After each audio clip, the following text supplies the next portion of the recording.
On today's episode, I'm joined by Tricia Kagerer. She is the Executive VP at Jordan Foster and someone who's leading real change in construction at the moment. We talked about building safer sites, supporting mental health, and why culture matters more than ever. She's about creating places where people feel safe, respected, and heard. From field safety to leadership diversity, we got into a lot of it. Let's get into it. So look, we really appreciate you coming on to the CPC. Obviously, we'll kind of go through a few questions, but it's great to have you on. I think the best thing for us to kind of kick off with is your origin story. Kind of what brought you into the construction space, and was it an industry that you always kind of found yourself to be drawn to, or was it something you kind of fell into? Well, it was definitely not something I ever had on my radar or that I always dreamed of being as a child or anything like that. It was really just about an opportunity that came up for me at a very specific time in my life where I needed a job. So I had a safety background and risk management background, and I had, this is back many years ago, and kind of gave up my career at a pivotal time where I was working in manufacturing and I had just gotten a big promotion and I was in charge of risk management and safety for a large manufacturing company in my hometown of El Paso, Texas.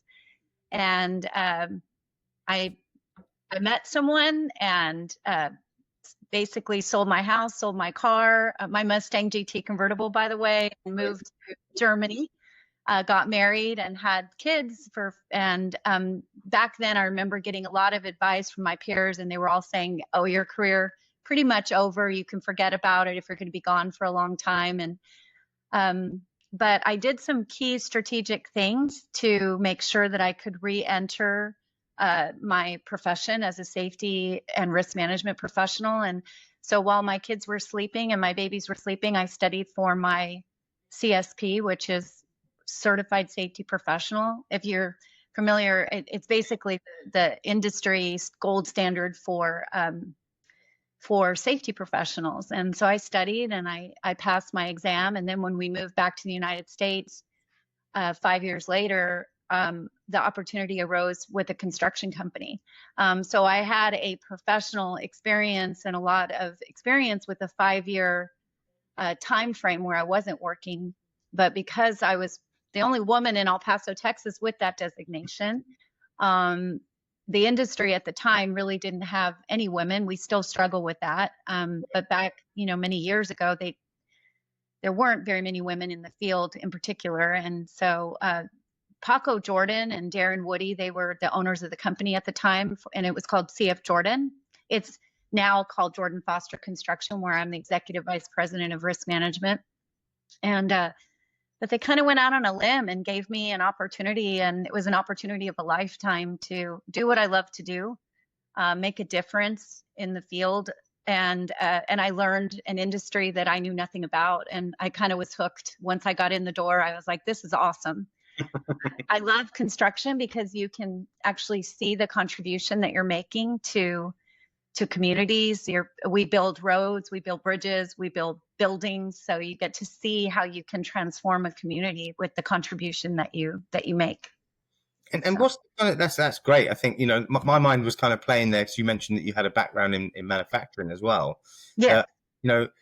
What's the differences that you kind of mainly see between the two? Because naturally you're coming at it from both highly risky industries to be involved in, and naturally your mindset when you're watching either of these things kind of unfold is going to be coming from that specific area.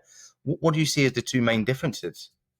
I would say with manufacturing that you have a process driven with lots of it was a denim stonewashed denim manufacturing company in El Paso, right? So we had two plants at these massive machines. Now stonewashed denim jeans are back in style. So I'm kind of dating myself of how long ago this was. But they're back. Everything comes back from a fashion perspective. But so we were actually making jeans for all the major jean companies in the US, and El Paso was known for denim manufacturing at the time. And so anyway, that was another opportunity that I just fell into, but it was a great one. The thing that I see that's really different is in manufacturing, you want to get your processes down and you have pretty much the same people working in that industry for all the time, right? So the goal is to have little turnover, which is similar in construction as well, but you're doing the same thing over and over. So I think there's a lot more controls and abilities to really understand your hazards and do analysis in a controlled environment. Whereas in construction, you have trades coming from all different types of expertise coming to one geographical area. And the goal is nothing is supposed to be the same. If your construction project looks the same in the afternoon as it did in the morning, that means no one's done anything. right? And so being able to manage that bit of chaos where you have people that don't typically work together, different trades, trying to manage the critical path and in a way that makes sense to where critical path with people doing different things, all with different competing goals, but creating a safe environment for them to do their work in a safe manner is really important. So I think it's a bit more challenging, quite frankly. And then of course they're both dangerous. We always have to remember that. I think sometimes we lose sight of it. We're so busy focused on the job or the project or the road, but the reality is we're out there doing some pretty interesting things, and we have to have a process. And the one thing that I've really learned and what I love to see about safety that's evolving is it doesn't work if it's not part of operations. Yeah. It has to be ingrained in how you want to run your work and how you want to measure success in your business. If it's something separate, it makes it optional. And that's been the challenge all along. No, I agree with you. I mean, from a recruitment perspective, I mean, I recruit in construction, and I've actually placed a number of kind of health and safety directors and people with the quality side and all sorts. And I think the one thing that's always been tricky, as you mentioned right there, is that it sometimes doesn't feel like it's embedded into the operations. It feels like as if it's a us and them kind of approach, that you've got the project managers and the operational delivery team, and they almost feel like as if they're being told off by a naughty school teacher, one of those. And you're right, and that's wrong. It should be shaped up as a collaborative process, right, in order to ensure that the project's being delivered, but people aren't being hurt in the same way, and everybody's going home safe. So yeah, it's a very interesting kind of thing to hear you say that from a professional perspective as well, that, we've seen that over the years in the recruitment side of it, that people feel like they're not necessarily kind of included, and it's a bit more isolated as such as an industry. Have you seen that change? I think it's changing, but it's changed a lot. It's finally getting an evolution, if you will, of change, right? So there's a lot of initiatives now for mental well-being in the workplace, which is critical. Jordan, the construction industry was very much rewarded that stoic, dominant type of culture where from a leadership culture perspective, behavioral skills, the leader is the one that very low support, very high challenge environment. That's what you create. Like, I don't care, just get your job done, right? And historically, that's what's worked. So I think we're really going towards a very high support, high challenge environment. We still have to get the job done. We still have to do the complicated, dangerous work, but we have to do it with being intentional about communicating with the workforce, making sure that we set them up for success, and also making sure that we create an environment where they're more than just themselves. It's something that's for the greater good of everyone working together. And so I believe that the definition of safety has expanded, and safety really unfortunately did start as a compliance kind of safety cop mentality all those years ago when I got started in it. That's what you learned, right? You learned the rules, and then you were the one that was out there trying to catch people breaking the rules. Exactly. Yeah, I think you are right. And especially as a female coming into the construction industry and telling people, I just got a lot farther in my career and in my life by developing relationships and building trust and learning from the maestros in the field. But that's just all about communication. Yeah. So. No, good. I agree with you more. I think, naturally, I think there's a bit of a strange disconnect. I think there's always been, like you say, with that operational kind of structure. But you know, you did mention then it's kind of tweaked my interest, and I'm going off kind of kilter from my own question in here. But I think, you know, you mentioned that you coming on site as a female, and we've had a lot of female guests that have that same kind of feeling, right? And some of them are coming from operational, some of them are coming from more commercial space. You're coming in from a health and safety perspective, whereby I guess by nature of how the construction industry is set up, you're almost kind of, you're seen as the bad guy, the guy that's coming in to almost kind of tell them off as such. So did you find that relationship building with you know, these kind of alpha male dominant men on site, you know, butt showing on site and, you know, hard hats and did you find that difficult in building that relationship with them? Oh, well, I found it intimidating at first, just because I mean, you know, I was young and I was in construction, and I knew my craft as a safety professional, but I had to learn the construction industry. And then I'm driving to job sites, and I remember I had a minivan for a moment, and I was like, I think we have to get a Suburban, because I can't be the safety lady with the minivan getting stuck in the mud. And so that was an evolution as well. But one of the best things that I think that helped me so much was just going out and asking questions. And there was a gentleman on one of the projects. He still works with me today, and him and I are colleagues. His name's Gabby Delgado. He's been in the industry forever. He's now our general superintendent at Jordan Foster. But I remember I went out to his project and I was scared. I was driving up to this project. It was very intimidating. And I went up to him and introduced myself and just kind of said, "Can you teach me what you're doing today?" And so he spent the day with me teaching me what the yellow iron is and what's the name of it and why they're doing it and what do they use to do certain things to dig the trenches. And then that develops a relationship. So if I had come out there with my notebook at the time and started writing people up for, you name it, whatever's typical safety approach, right? I never would have had that relationship and build trust. And so from there, you can say, well, let's see, is there anything that we can do to improve, right? And then the other thing that I see that has evolved, and we've been very intentional about creating at Jordan Foster, is the ability to, it makes complete sense, but for some reason I don't see it all the time in construction, is you have to hear from the people that are doing the work, right?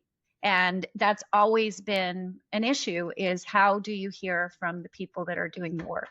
We assume we create some great process, and then we assume that the superintendent or the project manager is going to communicate that down to the superintendent, and then voila, everybody's going to be doing it in the field.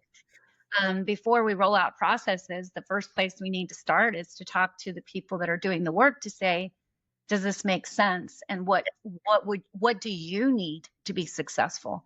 And so we've been very intentional about creating those career pathways and communication pathways for our people in the field.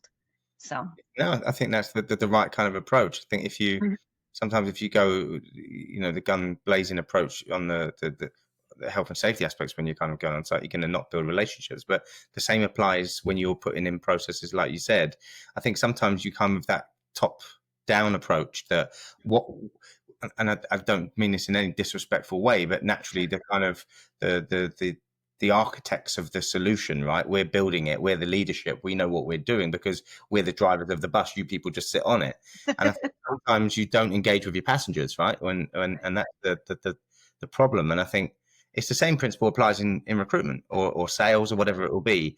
When you're teaching somebody something, you need to have that approach, like what you had with your superintendent, is that you ask, look, explain this to me like I'm a 5-year-old to a point. This is what we always say, right? Because we don't know, you do. You're the person at the coalface. You're the one doing the job.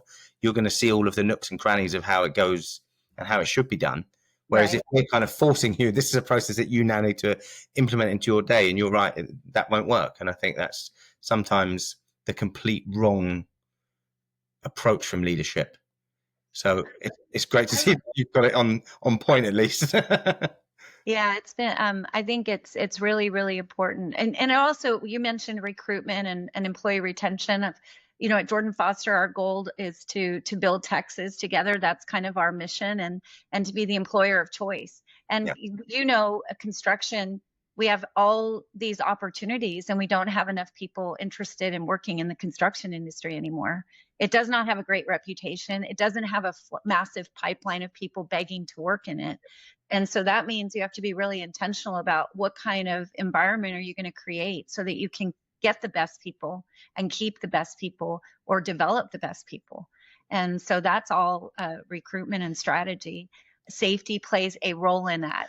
I think one of the things that's I've seen as looking back on my career is I mentioned it earlier, but safety tends to be siloed as something separate.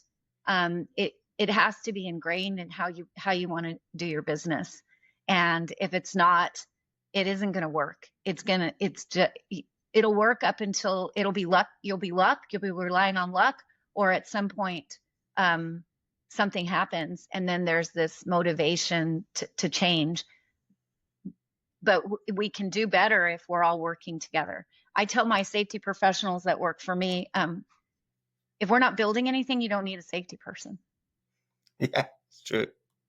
So we have to be in servant, in like almost like a trusted advisor, another expert to help them be better builders. Yeah, and somebody to lean on, right? And I think you mentioned there about, we've talked about a couple of times about really ingraining into that operational perspective. And I think that the biggest challenge that I can always see within, the different areas within construction is that, I see health and safety again as that process where if they're sitting down and planning out the project, at what stage are they sitting there, like looking at it and saying, okay, look, this is when we need to be doing health and safety inspections to make sure that they see it more as something to be feared rather than something to be implemented into the process. And, if you guys have done, it sounds like you have done a good job of kind of really implementing that into the operational aspects, but changing mindsets as well as to how they kind of deliver it. So something I thought I'd kind of jump into is your breaking the blueprint. I think that's, what moment did you kind of realize that construction industry really needed something like a fundamental rethink of how it builds its culture? Because, it goes into that same discussion that we've just had, right? Mm-hmm. Changing the culture of people's mindsets is everything. And that's how you get to a successful team. So kind of when did you realize that it needed that real fundamental shift? So I never, even though, I have a background in safety, the good news is I also kind of evolved and transitioned into risk management, right? So I learned early on that safety, if for example, okay, so I always say this is, if I'm considered overhead, I'm the first thing to go if there's a downturn or a problem, right? So if I can figure out how to show that I contribute to the bottom line as a safety and risk management professional, then it's a very different conversation, right?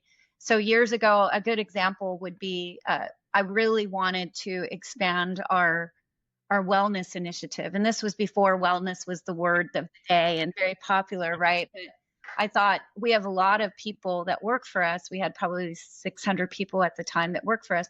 And if you look at the incidents that they were having, we had an aging workforce. Of course, there were soft tissues, injuries, and things like that. And part of it, we can sit here and do safety training and safety audits all day long, but is that going to address someone's conditioning, right? And are they ready physically to do that job? And so my team talked about hosting a wellness program for our team, for our field. And I remember going into the CFO and being so excited about this program. It was beautiful. It was a beautiful thing.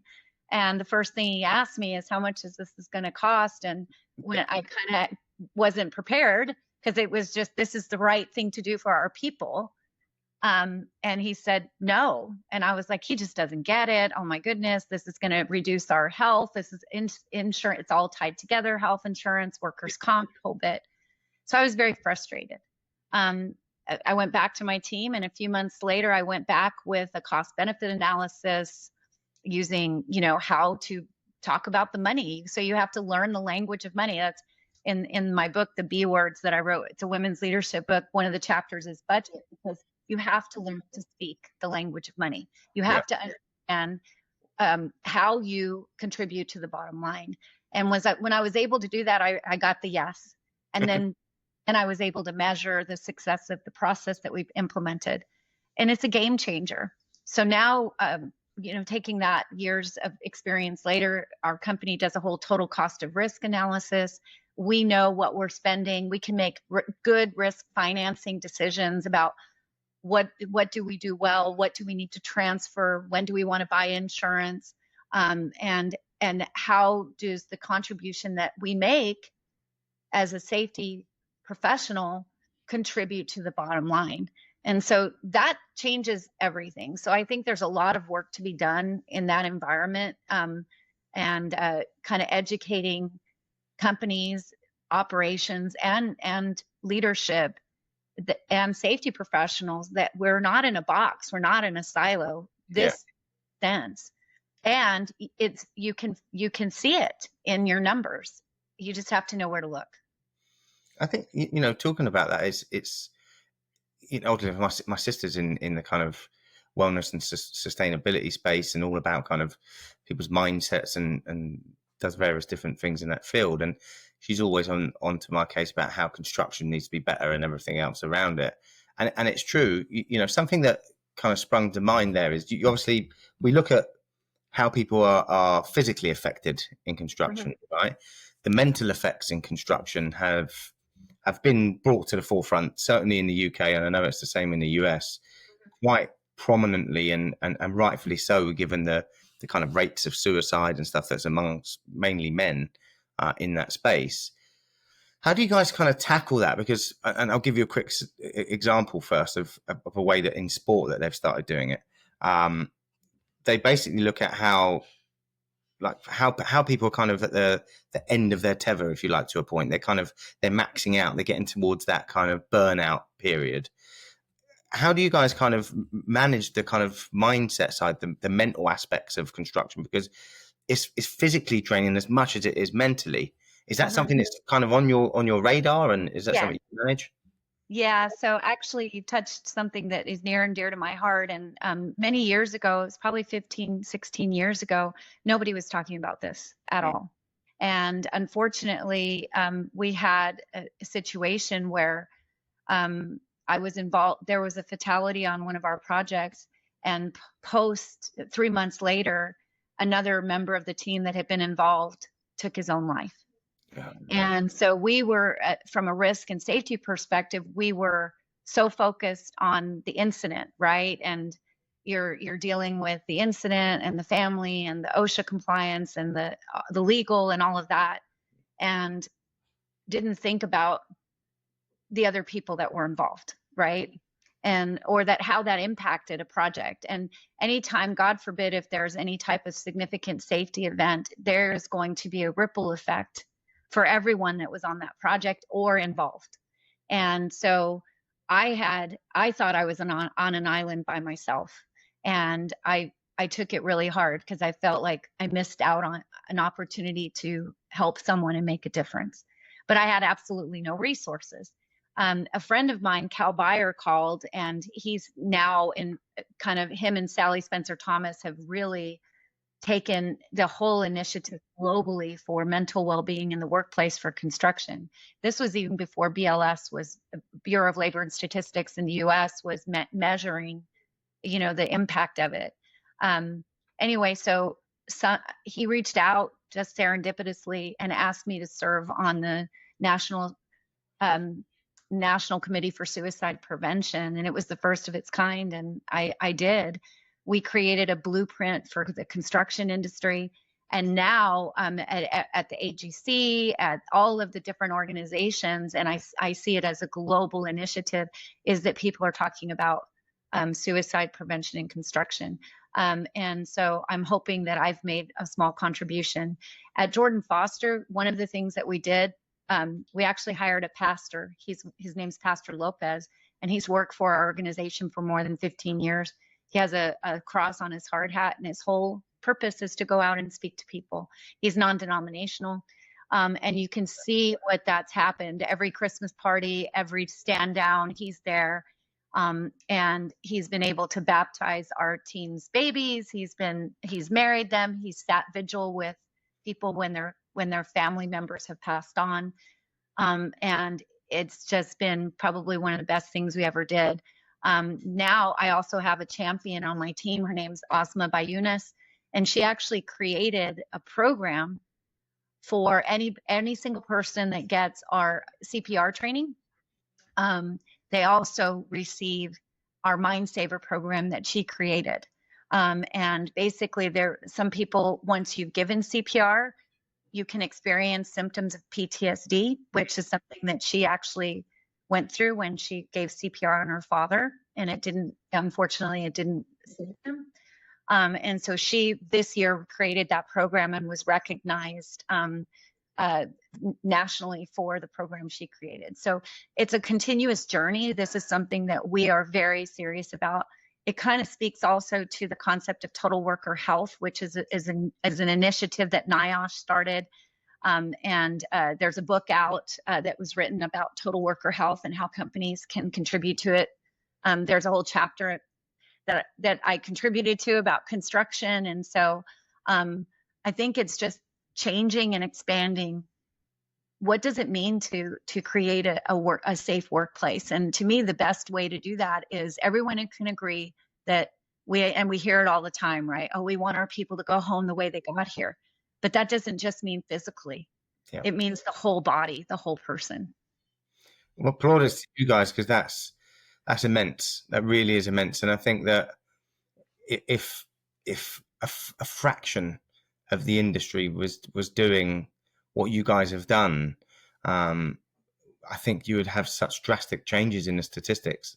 And I appreciate you guys are obviously pushing and changing with hearts and minds to really kind of, change and develop that. And having the pastor on site, I think that is amazing.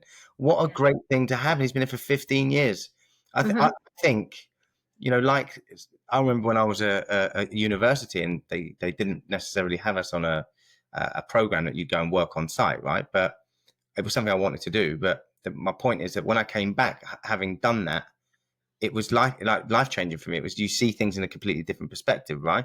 I think having somebody like that on site, that's game changing. I think that's like an industry. It should almost be like an industry standard that you've got somebody of that nature because of the epidemic that's happening across the industry.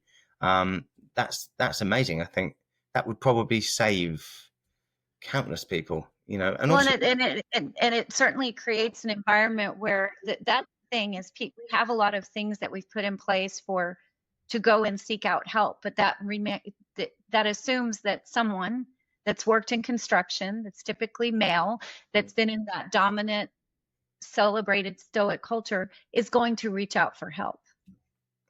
And how likely is that? That's the problem, like you're saying, right? So it's another way, same thing that we were talking about. We have to hear from the people in the field, and that means you have to communicate, and it has to go both ways. So we have to be creating an environment where they're checking in on each other, that they have, and that they not only know what the resources are. Like I talk about this a lot. It's like in the U.S. we have employee assistance programs, and so check box. Do we care about our people? Yes.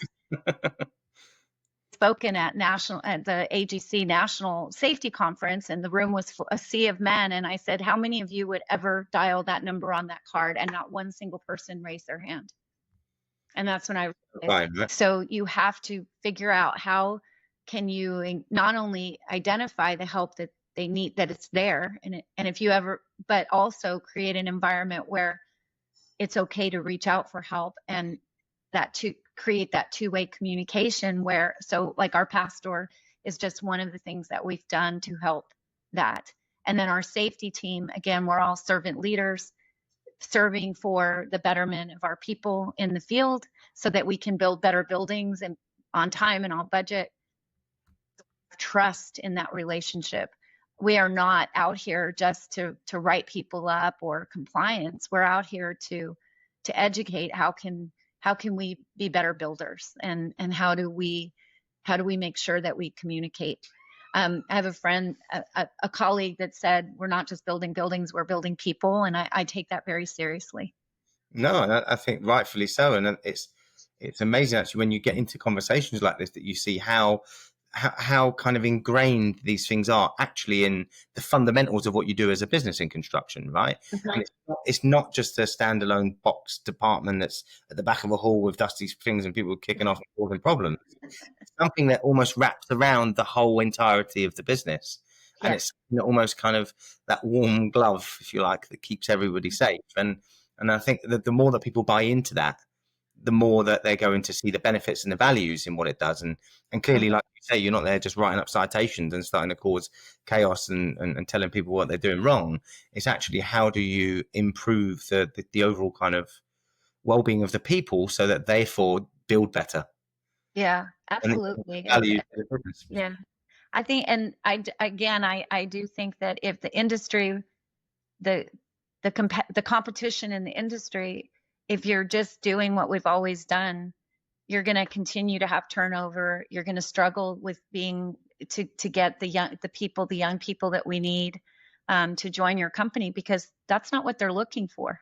They're looking for a place where they have a future, and part of that is creating a good environment, where a safe environment where you can grow within your career, but you're also respected, and you feel like you're a part of something bigger than yourself. No, agreed. I mean, it's definitely something that we see in construction, in the recruitment aspect of construction. That a lot of the times people don't necessarily want to move on. I think sometimes they feel like they've kind of hit that ceiling as such, but not a ceiling that they can't progress in their career. That they almost feel like they're burnt out. That they can't have that honest conversation with their line managers or their superiors of how they feel about it. They're being asked to work additional hours. They're kind of they're capped out. So rather than having that safe culture and space to be able to be honest and say, listen, I'm on my knees here, they jump ship and they move. Yeah. And they blame it on something else. So I didn't get on with the line manager or something or other. And that has a massive impact on the retention of people within a business. And, it therefore, don't get me wrong, it feeds our industry to as such, right? But I think that's certainly something that we tend to look at. We've got a part of our program that we manage when we're kind of really entrenched into our clients is how do we help you to retain the people within your business. And one key aspect that we do is confidential questionnaires, right? And it's a very simple thing because like a good barber, you tell your barber everything that you don't tell your wife, right? And it's that same kind of approach. Recruiters have that kind of same aspect where they don't know you personally to a point, so they can offload a little bit. So when we do this service, we call it Just Recruit Plus within our business. They offload a lot of real things that are happening as to how they're feeling about the culture within the business, and we tend to kind of feed that back into the business, not as a individual but as a collective. This is the shape that you're having, and we aim to therefore reduce the negativity within that culture so that you've got more of a safe space that people feel like they can have honest conversations about the way they feel, not just how their body is aching or their arm's been cut off or what have you. It's more about emotions and how you feel, because naturally if you go to work and you're not enjoying that and you're not in the right headspace, how are you supposed to perform? And I guess that relates to any industry, whether you're in high end sports or you're in construction. Yeah. Um, yeah, no, I think that plays a part in, I think that's just, if I mean, I know I want to work somewhere where I feel like I'm a part of something, and I feel like I'm respected, and that my contribution is going to make a difference. It's not just about the paycheck. And I think that's a myth, that it doesn't matter what level you are. The majority of people want to feel like this is a place where I belong. And so those are all the things that you're talking about. I So I think think it matters. it feeds into your natural instincts as a human being, right? They say that as a human being you want to feel part of a community and Right. feel and belong, but an aspect of that is being respected and Yeah. and feeling like you have a voice. Hmm. That when you don't, that's when you could start feeling secluded and isolated as such, and therefore you tend to move on. And that's kind of feeds into the whole retention space. So what you guys are doing there, no doubt, is having a massive impact on Yeah. keeping people, certainly the high performers as well, the people that are busting a gut, if you like, to kind of build better and build well for you guys. So yeah, Yeah. massively important. Something I wanted to kind of touch on again in your book, the B word. So you kind of dig into the internal and external struggles that women are facing when they kind of come into the workplace. How have you seen those insights kind of change? Has it changed the way that you build culture in your business, or especially in high risk environments? Is that Mhm. how have you kind of helped to kind of Well, in particular in the construction industry, I think it's changing that there's just this, drumbeat of excitement for more women joining our industry. I think companies and women have realized that it there was this myth that we didn't belong, and it's like, well, that's a myth and we're going to break through it, because why not? If it's something you want to do as a young person, or as a, whatever level in your career path or your journey is, it's great work, you get paid well, whether you're in the field, and there's opportunity. yeah, And so, also, it's obvious that there isn't enough people the last several years to do the work. So intentionally recruiting women is a win-win for everyone, right? Because it's a market that is untapped, and then women end up being well paid, with career paths, with a future, and steady work. And so I think it's just a win-win, and I do see it changing, but it is very slow. So the statistics, even just March was Women in Construction Week. I think the first week of March during Women's History Month, and unfortunately, we're still around 11. Some say 14 or 11% of the whole industry as a whole is all. That's pretty. what we got. We did we tracked this. We've actually got a diversity team. So part of their remit is to really drive women in Mhm. construction, both in the UK and in the US. And I think that the report that we've just done, I think it was about 11.4% of the Yeah, industry. And you sit there going, that there's so much growth in that area. yeah. Hence we've tapped into it, and but for two reasons, of course. That as a commercial business, you have to make money, but we see that as a progressive change that needs to happen, because a more diverse team certainly it gives a more balanced view on stuff, right? Absolutely. And I just don't understand why gender would play a role in what you want to be when you grow up. Great. If you have two kids and they have similar interests, why should gender play a role?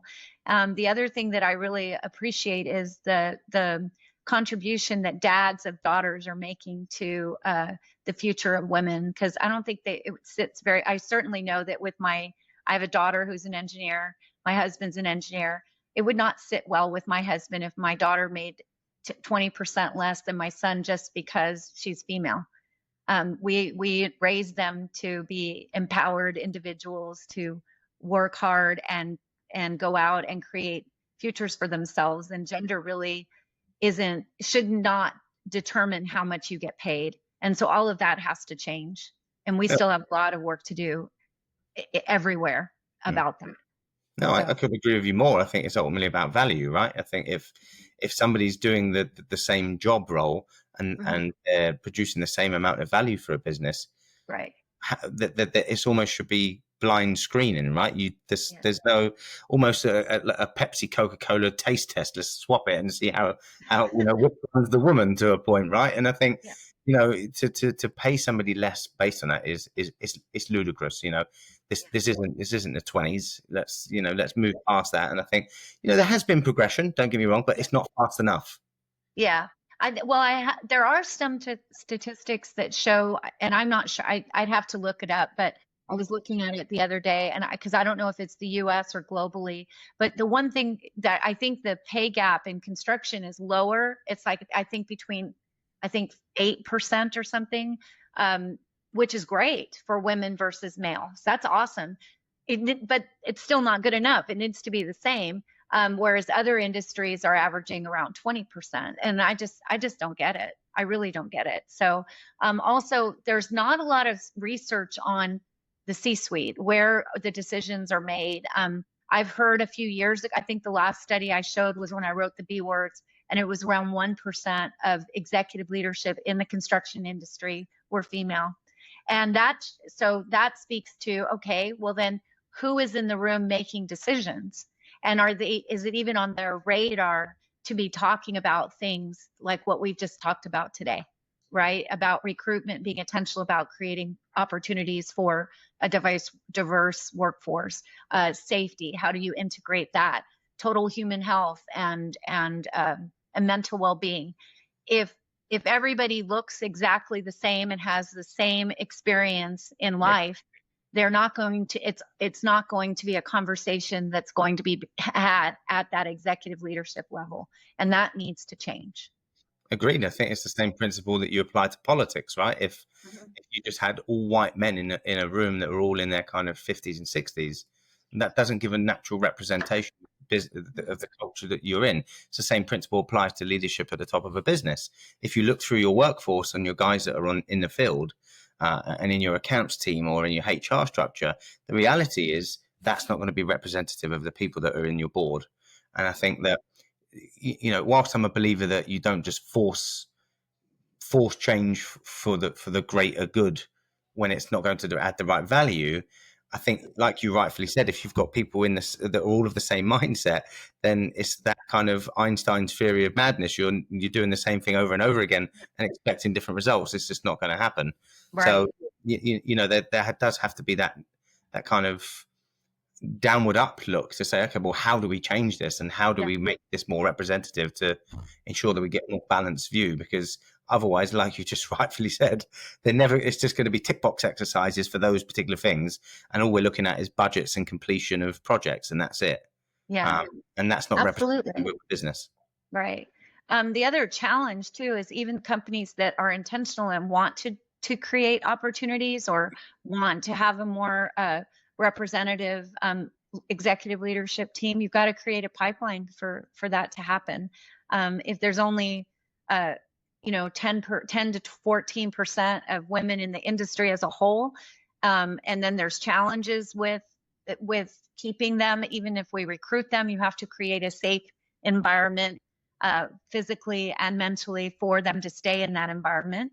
Because it, just like I said earlier, it can be intimidating to be the only one that just happens to be at the project, right? It creates a little bit of a different environment. So we have to be intentional about recruitment, and then we have to create an environment where they can grow. Because how do you have a pipeline if there's nobody there? Exactly. So, and that's is something that we look at with a lot of our clients when we're looking at the kind of the DE&I stuff, is that how do you shift that? How do you actually kind of, if you want to change things upstream, yes, it's going to take time, but like you rightly said, you have to pipeline the talent now, because like you rightfully said, if you've only got 11 to 14% of women in construction, and that's narrowed down to 1% in the boardroom, I mean, how are you going to get that to be 10%? Well, naturally, you've got to upscale the bottom end of it, right? Because not everybody's going to want to progress that type of career to become a senior VP of health and safety or whatever, or commercial, whatever it is that you're doing. So it's something that needs to be kind of planned intentionally from the start. I know you've obviously long championed kind of inclusion in construction. So how does it affect your hiring process when adding to the team? Naturally, you're obviously wanting more women. How do you go about that? Well, I think it starts by creating one. I've seen it by evolve.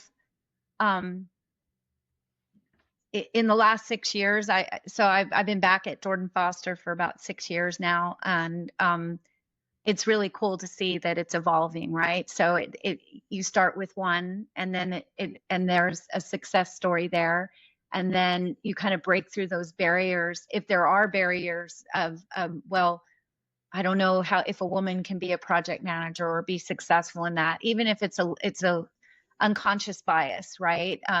But then once you see one, it creates more. And so in our home office in El Paso, as I walk through and I go to projects, I see more and more women in different roles.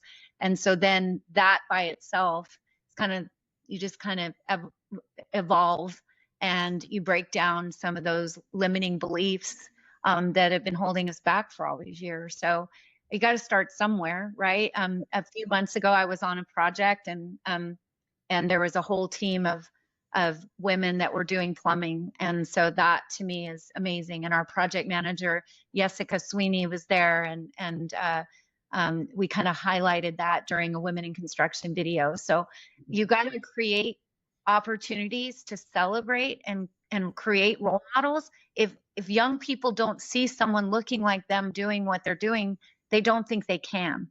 And so if we've had this myth that construction isn't for women for all these years, you got to start young and break through it. But I think one of the most powerful things is to celebrate the ones that are doing a great job, because then you can multiply that experience. So. No, I think you're right. I think this, something that's really key that we have within our own business, that, naturally the ebbs and flows of the kind of diversity within our own office, that sometimes you look around and you're like, what's happened here? There's hardly any women in the business, right? So you intentionally kind of start hiring for key roles within the business and bringing women in. But if there's not that environment that when they come in to interview, that they can see that it's, oh, there's people like me, right? It's the same principle of black people. If if they've talked about that role model, or if you were, whatever it would be, your diversity, your whatever it is that you're looking for, you kind of, if you can't see it, you don't believe it. So you almost feel isolated, and therefore you've got that negative connotation already coming into the business. And so when you interview, you're almost thinking to yourself, not quite sure this is going to be the right fit for me, before you've even got the chance to interview for the position. So I think it's key to have that real kind of inclusive approach. And it is difficult. You mentioned there about where do you start? I think that the one thing that we always tend to do is we start downstream, and it is at that really kind of early, if you like, research part. When as a recruitment partner, that's what we tend to go and say, look, this is ultimately the change that they're trying to make. When you go into the business, this is what you're going to see. But they've noticed that, and they're actually trying to intentionally make changes within the business, and that starts here with the recruitment policy. Because if you can't change something that's not being changed at the bottom.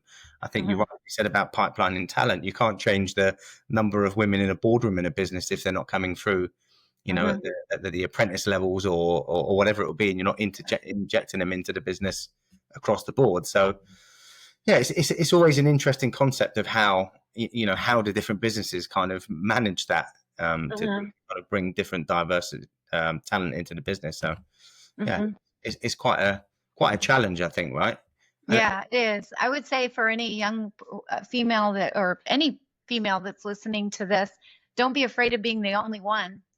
You can be the one that if an opportunity presents itself, don't be afraid of being the only. It's okay.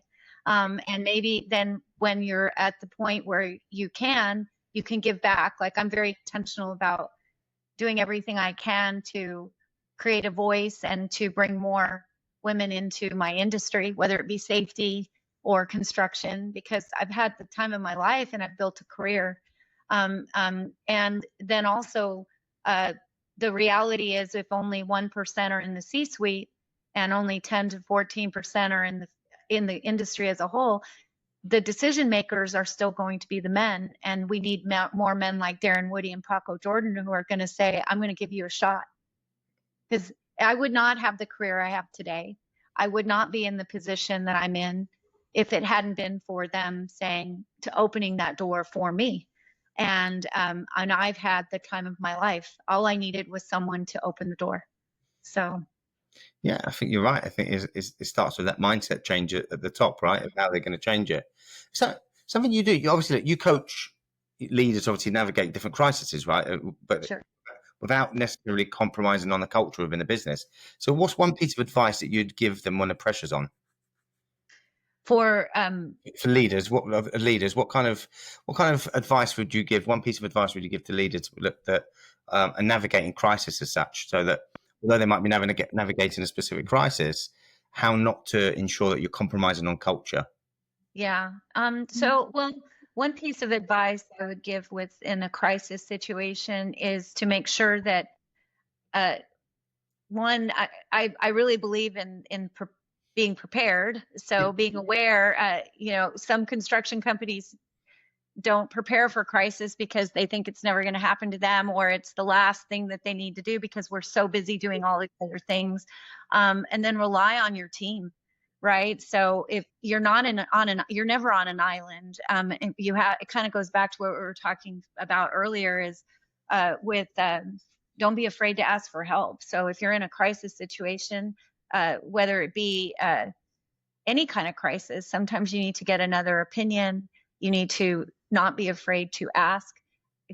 Being able to, assuming that you have to be the end all be all and the one that knows everything and has the most power, doesn't necessarily create the best results when you're in crisis mode of any kind. So I would say reach out and don't be afraid to ask for help.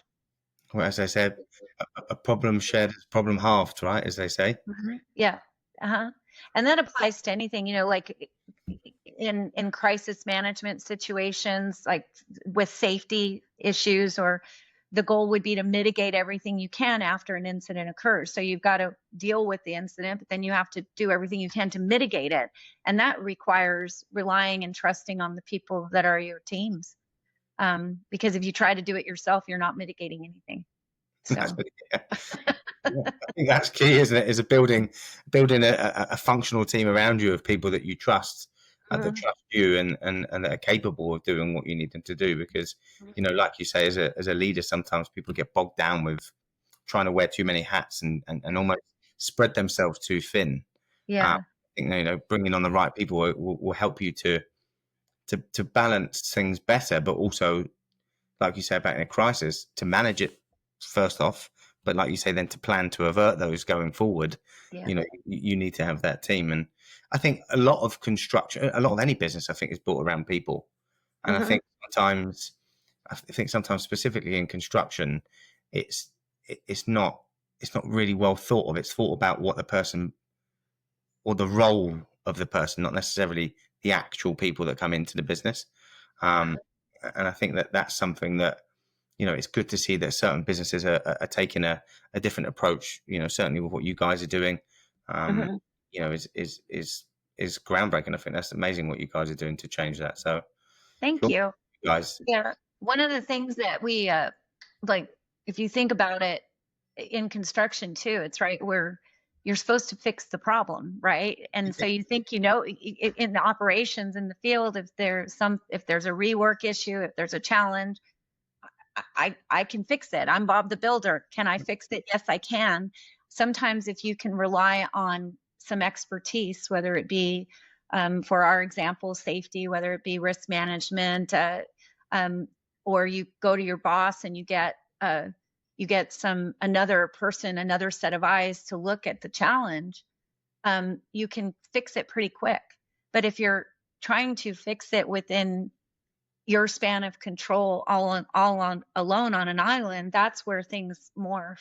From a risk management perspective, sometimes I see that's the challenge. Like we say, report everything early and often. Get us involved. You focus on building the building. Let us focus on how to mitigate the risk, right?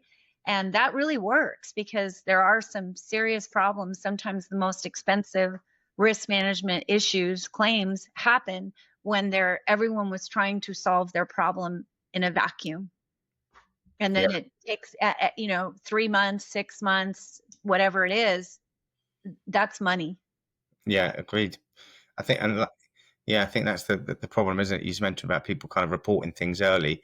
I think in not doing so, you're leaving a ticking time bomb there that when it goes off, it's going to create a bigger problem than what would have probably been solved beforehand. So one of the best parts of that, is the boss needs to want to hear bad news. And that's a culture. That's an environment that you create. If you create a trusting environment, then people will raise their hand and say, this is what's actually going on, instead of the shock and awe when everything goes to hell in a handbasket. But because nobody reported anything, nobody said anything, the great project, and then suddenly there's, a write down on it at the end. that's because there's a communication and a trust issue. And that speaks to safety, that speaks to operations, that speaks to profits. And feedback probably to a very macho kind of environment that you see in most construction things, where there's that kind of passive aggressive, sometimes just aggressive approach to construction. That it's hardcore. We go and we make money and we build, right? And I think sometimes when you've got that from leadership, then people from below sit there thinking, the last thing I want to do is tell him bad news right now, and he's going to kick off, and I'm going to get the crap for it. So ultimately, I tell you what, we'll bury this and we'll see what happens down the road. Exactly. Yeah. So that's going to create rework. That's going to create loss of profit, latent defect issues later down the road. So that's part of how do you create an environment where you have sustainability and you have trust. I think that's really important. Yeah, I think it's lots to digest, I think, even in that part, right? I always tend to kind of, as we kind of close up, I think we always want to ask, what does the kind of the next 10 years look like for you and the business? What's the biggest opportunity that you see for businesses who are going to kind of invest in people first? So I think that hopefully, I don't see construction. The good news is I don't see construction going anywhere. If anything, it's going to go up because we continue to evolve and we build our communities across the world, right? So to me, there's a lot of opportunities in our industry. And so that's positive. That's great. I do think technology is huge. We are investing in technology in so many different ways, and it's hard. Back in the day when I started, I remember, saying we were going to use technology to create those audits and those observations, and people looked at me like I was going to have to lock them in the conference room and make them do it, if to use at the time a Palm Pilot, if you will. Yeah. So now you have an industry where we were slow to get there, but technology is really important. And not being afraid to try new things is really, really important. So, like, for example, we are to our topic of communicating with the field and hearing from the field, we're using 2 different forms of technology to do that. So a big myth in construction is that the field is going to hear from leadership, right? And so how do we communicate? We send an email. They don't have email. Yeah, exactly. Yeah. The field to hear what's going on, or that we have a holiday or we have a break or they're parked in the wrong place, or et cetera, whatever it is. They don't have email. So that's a myth. So we're using MindForge. It's an app that we can use to communicate with the field directly. And then another technology we're using is we've completely turned our JHA broken process into a daily planning conversation that covers operations, safety, risk management, and it's all recorded. It's through an app called Smart Tag It. And it can also measure caring. It can measure conversations. There's all this AI in the background to tell us how can we coach our leaders to be better communicators, and how can we make sure that our field understands what they need to do that day. And so that's really, really fun. So I would say don't be afraid of technology. You can try stuff, and it's trial and error sometimes, but there's a lot of great stuff out there, whether it be drones, AI. But the companies that aren't looking at technology are going to be left behind. I hope that answers your question. I know. I couldn't agree with you more, and I think it's something that we see, every day in our job, that technology is advancing at rates.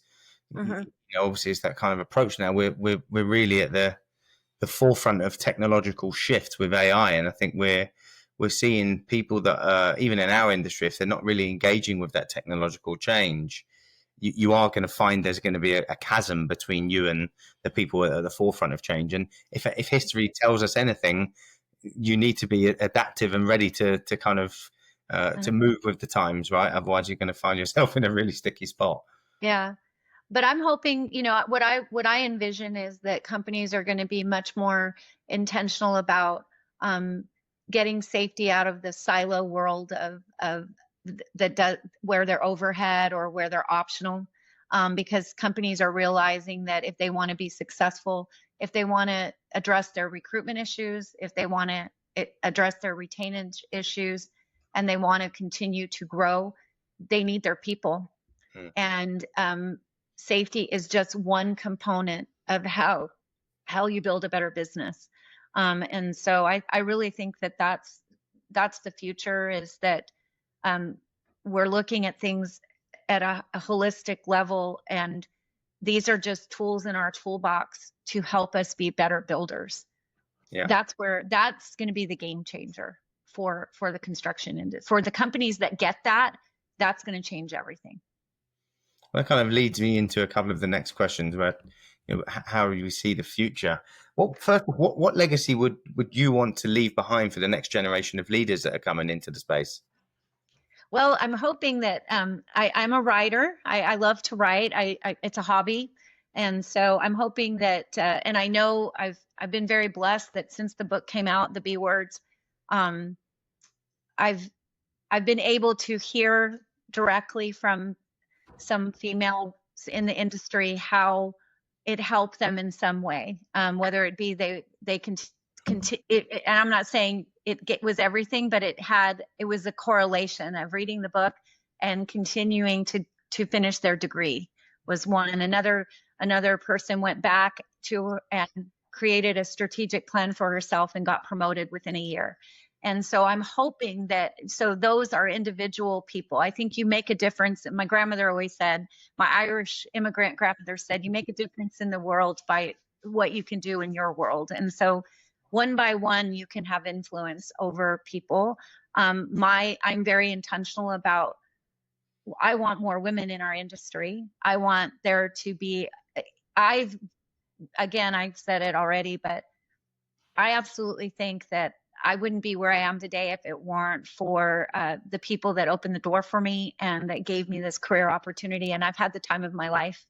And I don't understand why there are so many barriers. And my goal is to break down those barriers. And so I'm hoping to maybe write another book. I like to speak at conferences so that I can influence. And again, there has to be influence at the C-suite level, at the executive leadership level. And that means I need to be speaking with the chapter of building the bridge. How do we build the bridge for changing our industry? So I think embracing technology and creating opportunities for everyone will be a game changer for the companies that are most successful in the future. Perfect. So that kind of leads me on to my next point then.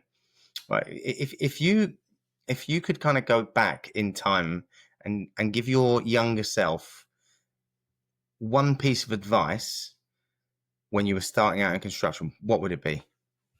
I would say give myself some grace. I think I was extremely hard on myself. I was very aware of being the only woman, and I was a bit intimidated by that. And so I was trying to be perfect. And so there's no such thing as perfect, right? So like a balanced life is, every time I thought I had it all figured out, something would crash and burn. I was raising kids. I had a husband that traveled overseas all the time, and I had this big career. I was responsible for a lot, and I was always trying to be perfect. And so, like I mentioned earlier in the crisis situation, I wasn't good at relying on help because I thought I could fix it all myself. And so I would say I would give myself more grace, and that would lead to realizing that I don't have to be perfect. So. Great. It's a great answer. And I think, you mentioned there about that all the things that you were juggling. Your husband was traveling away with work. You obviously got a big career. You're managing a family. What advice would you give to somebody? Because obviously you've got these young people that are coming into leadership roles, right, who really want to take on a career. And I appreciate that it's obviously, in most kind of, I say, traditional family structures, it's the woman that tends to have the primary caregiving role. Is in my family. My wife's worked for the business, and she's career orientated, worked for 10 years for Disney. And I think, what advice would you give to specifically, I guess, to women that are coming into the industry that want to have the career, want to have the family life, and how do you balance all of those things? Well, I wrote a chapter on the book called Balance, and there's another one called Babies, which is all about if you choose as a woman to start a family and what that means. And I interviewed a lot of women, so it's not just my story, but there's several other stories in the book. My advice is this. So I was a happier person, better mom, with recognizing that I wanted a career. Now my very best friend in the world, Debbie, was a stay-at-home mom, and I completely respect. I think everybody should choose the path that makes sense for them. So you have to be authentic and be self-aware enough to know what is it that you want, right?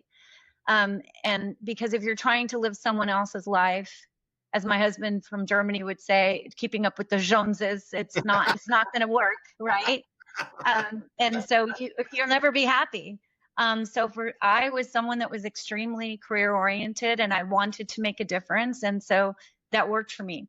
I accepted a lot of help. My best friend, Debbie, was like, her son got married yesterday or this weekend, and my kids were saying that she raised them too, because she was always there. So you have to create an environment and not be afraid to ask for help. If you want the career, if you want to pursue something, go for it. We get one shot at this life, and we have no idea how long we're going to be here. And so to me, that's really important. And then also give yourself some grace, because nothing's going to be perfect. We had a lot of time this weekend with family, and there was a story my son and I were telling when he started football, and he had to wear a white shirt, button-down shirt for game day, right? And he's coming down the stairs, and he goes, "This shirt doesn't fit." And I'm like, "It's fine, get in the car." And then he goes, "It doesn't fit." And he ripped the sleeves. And we were all late. I had a meeting. They had to go to school. And so he wore his dad's shirt that day. The world did not end. Life isn't perfect. And I think, it's something that even for me personally, I've kind of probably only in the last few years managed to get to that kind of feeling of content in my life, right? Where, I always wanted everything to be perfect. You want the family to be perfect. You want your kids to be perfect. You want to have the perfect career. You want to be able to go on the perfect holidays and have the perfect friendships, and, that your days will roll out in perfection. And I was always looking for what I thought was happiness, right? Like it's a constant state of mind, but it's not. Things about happiness come in peaks, right? They're moments. Yes. And I think that it is like you say, it's giving yourself that grace and the understanding that not every day is going to be happy or perfect or whatever it is that you're kind of framing it. That there's balance to it all, and there's ups and downs, but rightfully you kind of share the burden, I think. Yeah, I think everything's hard. I know watching my best friend Debbie being stay-at-home mom, that was hard. Working and being and contributing and raising my kids, it was hard. But looking back on it all, and this is something when I mentor and speak to young women, I always say the kids are going to be okay too. Like, we put so much pressure on ourselves because we think we're messing them up somehow. And I can look back on that now and say they turned out pretty great, and I really like them as people and human beings. And what more do you want in life, right? And so when you want to hang out with your adult kids and they want you around, life is good. So, but when you're in the thick of it, sometimes you feel like you're drowning, and it can be really, really hard. And I think it's a reality. And I also would recommend that companies also, that's again, that executive leadership, they need to recognize that if you want to create that pipeline of women, if you want them to be there for one day when there's an opportunity, we have to be addressing childcare. We have to be addressing the environment, the hours that we're creating for people, and the environment that we're creating on our projects. Because because there has to be some respect of flexibility for, it doesn't matter if it's good for women, it's good for men too, right? But that was something that was kind of like frowned upon many years ago, was, oh, you're like, what do you mean you're going to your kids' soccer tournament or whatever? It was frowned upon. It was like, oh, you're a sissy because you're going. And it's like, no, I want to go. Yeah. Those are moments that you're not going to get back. And so creating that culture at each and every project has got to be important. And again, that's how you attract, and retain top talent. But it is a cultural shift. I could not agree with you more. I think it's something that, I actually went to one of my eldest son, and I've got three boys. One's 1, one's 3 coming on 4, and the other one's 6 coming on 7. And in his primary school, he's he had they do this thing where you get an award, you get like knighted. So, awesome. And my wife said to me, like, do you want to come to it? And I said, yeah, like, I'm busy at work. I've got some really, really, busy things going on. But I sat there thinking, if the business collapsed and I had no money, he's still going to be here, right, at the end of the day. And I would sooner ensure that I have that respect from him as we grow together. And so, of course, I want to be there. And was it frustrating sitting at the back of a hall watching the head teacher do this? Yeah, it was. It drove me nuts. And I was sitting thinking, I've got an appointment in like 20 minutes. But afterwards, I showed him the video and we had a good laugh and a hug about. And he's walking around very proudly with his little knight badge on his tie. And, and those are moments, like you said, you can't buy them. You can't never get them back. I can go and build another business. I can go and get another job. I've got the capacity to make money. That's fine.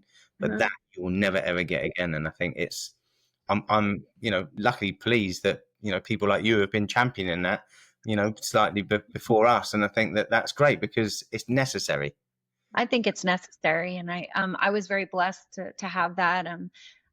Talk about flexibility. I remember years ago when my husband's job took us to Dallas. So I was in El Paso after we moved back from Germany, and we loved it. I mean, it was home, and my family, my parents were right there. They helped. I say, if you can get help, and grandparents are amazing. And that was probably the greatest gift I gave my kids as well while they were here. But one day my husband's job took us to Dallas, and I remember going into our CEO's office and saying, I'm going to have to resign. We're going to move to Dallas. And his response, his name's Darren Woody. He's still our CEO today. And he said, I think my risk management department just moved to Dallas. Amazing. And so I had flexibility before COVID. It was before it was cool. I had it, and it was something that meant the world to me, and it helped me raise the kids that I was able to raise. That's life changing. Yeah. And why can't more companies do that for people, not just women? Yeah, no, agreed. And I think, probably when you look at it, as important for women as it is for men to change that stigma and that whole kind of bravado. I'm super hard, and I don't need to go to see my kids play soccer or football, whatever it is, and or my daughter's ballet recital because I work. I'm here. I'm grafting through.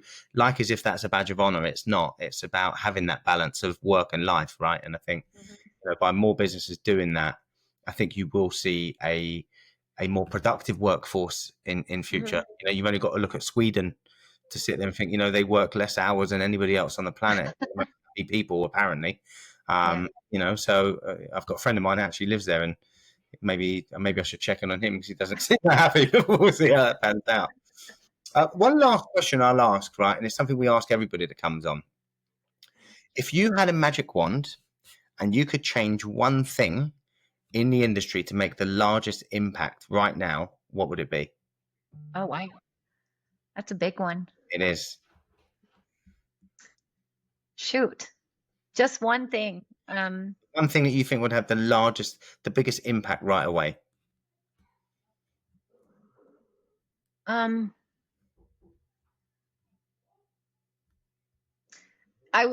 would change the level of effort for communicating with the field. The field knows it all. They're the ones that are out there. We give them responsibility for millions and millions of dollars to build our projects, and we communicate with them the least. That needs to change. As you were saying that, my mind, because I'm a very kind of visual person, it kind of just showed almost like an illustration of how communication currently goes in most businesses. It's top down, right? It's always you do, the big man standing over the small guy inside. You do. I think the reality is that should be flipped on its head, and it should be the opposite way around. I think you get more people communicating to less, and it should be going upstream so that decisions can be made in order to benefit the downstream. And I think that would have a massive impact, I think. And imagine how people would feel when you asked them what their opinion was about how we could do better. They're shocked. They're still shocked to this day, right? Really? You want to know what I think? Yeah. Yeah. I think that completely needs to change. I think just by the way I was successful in my career was because I went out in the field and talked to a lot of people and got to know them and hear from them. And then you bring that back and change something, and it makes something better or safer or more productive. So I that's something that I did naturally. Now there's technology to help us do it. I mean, let's embrace it. And yeah, but I do think that needs to change. Fantastic. So, yeah. It's been fantastic speaking to you. I could continue to speak to you for the rest of the day, but I'm sure you've got a job. Yeah, I actually have another meeting I have to go to. I'll make sure. Thank you. This was really fun. I look forward to hearing, what you do with it. And if you wouldn't mind, I'd like to do a shameless plug on the book. It's on.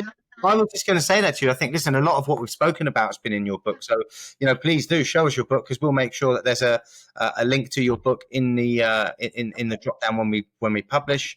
So please do keep it for us.